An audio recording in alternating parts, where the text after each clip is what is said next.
नमो नमः। संस्कृत पाठशालायां भवतां स्वागतम्। छात्र छात्राः, अद्य वयं पठिष्यामः। आज हम पढ़ेंगे वर्णोच्चारणम, वर्णों का उच्चारण और उसके स्थान, कौन से वर्ण कहाँ से उच्चारित होते हैं और उसके स्थान क्या है। आप दिव्यवाणी संस्कृतम चैनल के माध्यम से इसको जान सकते हैं। आइए मैं आपको बताने जा रहा हूँ। पाठ है वर्णोच्चारणम।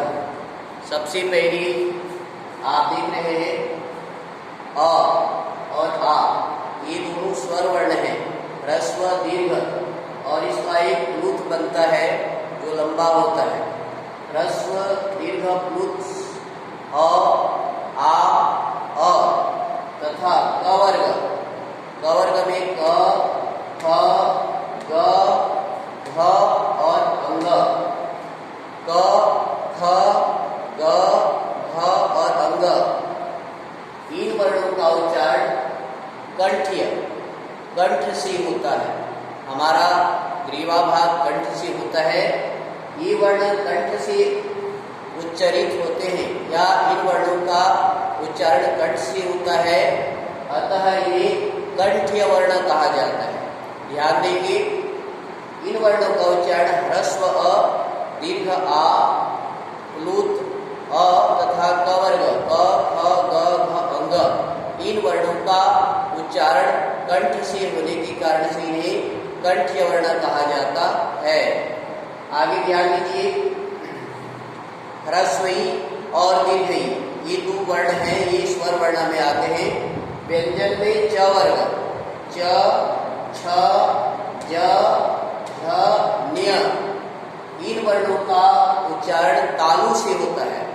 जीभ के नीचे, जीभ के ऊपर भाग में हमारा तालु होता है। इन तालु से उच्चारण होने के कारण से इन वर्णों का उच्चारण तालु से होने के कारण इन्हें तालव्य वर्ण कहा जाता है। ध्यान दीजिए, लिखा हुआ है तालव्य। तालु से बोले जाने के कारण इन वर्णों को हम तालव्य कह सकते हैं। इसी भांति आगे देखिए, री और री, ह्रस्व ऋकार और दीर्घ ऋकार, इसमें प्लुत ऋकार भी होता है जो नहीं लिखा हुआ है। तथा ट वर्ग, ट, थ, ड, ढ, अड़, इन वर्णों का उच्चारण मूर्धा से होता है, अतः इन्हें मूर्धन्य वर्ण भी कह सकते हैं। याद कीजिए, ट, थ, ड, ढ, अड़, इन वर्णों का उच्चारण मूर्धा स्थान से होता है, अतः इन्हें मूर्धन्य कहा जाता है। इसके साथ में र और श्र, जिसको षट्कोण का स कहते हैं आप लोग, उस स का उच्चारण भी मूर्धा से होता है, उसको मूर्धन्य सकार भी कहा जाता है, इसलिए श ऐसा उच्चारण कर सकते हैं। जीभ को आप ऊपर की तरह मोड़ लीजिए। इसी भांति अब आगे देखिए, लृ, लृ का दीर्घ नहीं होता है, ध्यान देंगे, ये ह्रस्व होता है केवल और प्लुत वर्ण होता है। क वर्ग, क वर्ग में 5 वर्ण आते हैं, क, ख, द, ध, न, इन वर्णों का उच्चारण दंत से होता है, अतः इन्हें दंत्य वर्ण कहा जाता है। ध्यान दीजिए, त, थ, द, ध, न, इन वर्णों का उच्चारण स्थान दंत है, दांत, अतः इन वर्णों को दंत्य वर्ण कहा जाता है। इसके साथ में आगे देखिए, उ, ह्रस्व उकार और दीर्घ उकार, साथ साथ प्लुत उकार होता है। ये ह्रस्व उकार और दीर्घ उकार तथा प वर्ग, प वर्ग में प, फ, ब, भ, म, प, फ, ब, भ, म, इन वर्णों का उच्चारण ओष्ठ से होता है, अतः इन्हें ओष्ठ्य कहा जाता है। जिन वर्णों का उच्चारण जहाँ से होता है उसके अनुसार उसका नामकरण भी होता है। प बोलते ही ओष्ठ हो गया, प, फ, ब, ये जो वर्ण है, इन वर्णों का उच्चारण ओष्ठ से होने से इनका नाम ओष्ठ्य वर्ण है। परीक्षा में किसी भी एक वर्ण को पूछा जाएगा आपको, जैसे ठ का उच्चारण कहाँ से होता है तो आपको बताना होगा, ये क्रम ध्यान रहेगा तो मूर्धा है ना, मूर्धा स्थान से इसका उच्चारण होता है।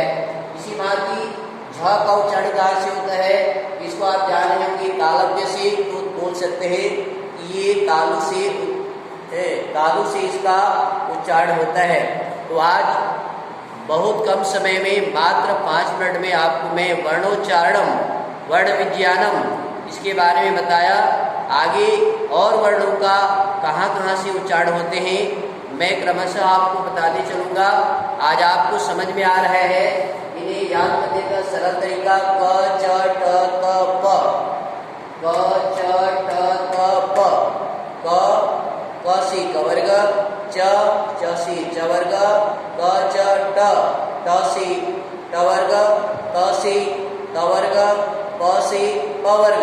ये क्रमशः 5 वर्ण हैं। इनके साथ में और भी जुड़ता है, जैसे विसर्ग, कंठ से उच्चारण होते हैं विसर्ग और ह, विसर्ग और ह का भी उच्चारण कंठ से ही होता है। इसी प्रकार से ये ऋतु रसा मूर्धन्य, र और मूर्धन्य सकार, इसको षट्कोण का स कहते हैं, उसका भी उच्चारण स्थान मूर्धा होता है, इसलिए उन्हें मूर्धन्य सकार कहा जाता है। और यहाँ पर देखिए तालु, ईचु यशानाम तालव्यः, एक सूत्र है, ईचु यशानाम तालव्यः। ई 3 प्रकार की है ना, च य, आप देखते हैं यज्ञ याति के य का भी उच्चारण तालु से होता है, और शक्कर का स जिसको आप कहते हैं, शक्कर स का भी उच्चारण तालु से ही होता है। अतः इन्हें तालव्य सकार या तालव्य स कहा जाता है। इसी भांति ये देखिए दंत्य, दृतु लसाराम दंत्या, यहाँ पर एक नहीं लिखा हुआ है ल, इसको लड़का के ल या फिर लट्टू के ल कहते हैं। ल का भी उच्चारण दंत से होता है। दृतु लसानाम दंत्याः, और एक दंत सकार जिसको आप सड़क की स कहते हैं या सरोता की स कहते हैं, उसका भी उच्चारण स्थान दंत्य होता है। तो और यहाँ पर ऋतु रसानाम, ऋतु उपपद्मान्यानाम ओष्ठ्या, उ 3 प्रकार के ह्रस्व दीर्घ और प फ भ म, और उपपद्मानीय वर्ण, उपपद्मानीय का प्रयोग आप लोक में नहीं देख सकते हैं, सामान्य रूप से इसका प्रयोग नहीं देखा जाता है, वेद में इसका प्रयोग देखा जाता है। तो यहाँ पर इन वर्णों का उच्चारण ओष्ठ से, अतः इन्हें ओष्ठ वर्ण कहा जाता है। इसके लिए महर्षि पाणिनि जी ने सूत्र बनाया है, उपपद्मान्यानाम ओष्ठ्याः।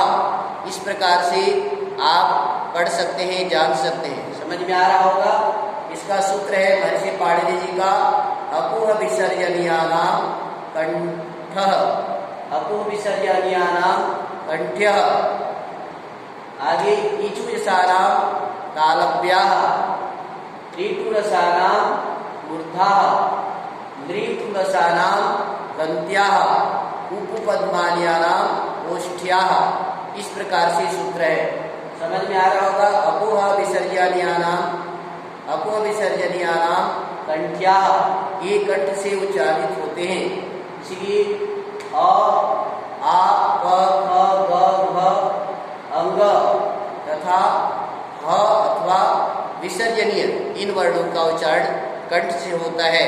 तो आज मैं आपको कम समय में वर्णोच्चारणम, वर्ण विज्ञानम के बारे में बताने का प्रयास किया है।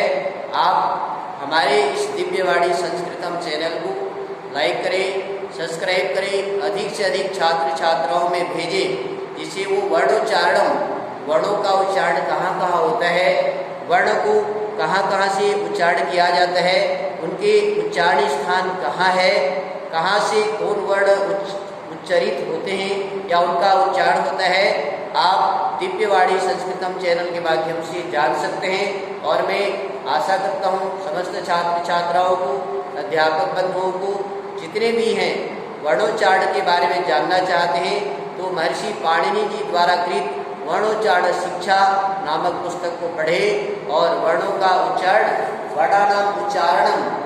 वर्णानाम उच्चारणम वर्णोच्चारणम इसके बारे में जानकारी प्राप्त कर सकते हैं। धन्यवादः। पुनर्मिलामः। नमो नमः। जयतु संस्कृतम, जयतु भारतम।